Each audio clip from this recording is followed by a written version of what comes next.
So yun, ito ang workplace ko. Yan. So ito yung workplace ko. So ang tinatawag natin vendor, tactical sa atin, no.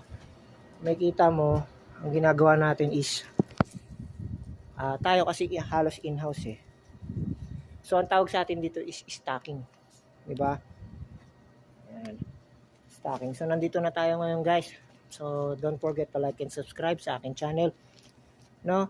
So wag nating kakalimutan. So paki-support po please para ma-monetize na tayo, madali na tayo. At pag na-monetize na tayo, magbabago na lahat ng ating mga content. Yan. So sa pagdating ng panahon, malay mo makatulong na tayo. So hindi pa kasi tayo sumasahod eh, kaya so tiyaga pa rin hanggang ngayon, tiyaga. Kahit matagal, yung iba nga na ma-monetize 5 years, di ba? Tagal. So talagang kailangan organic.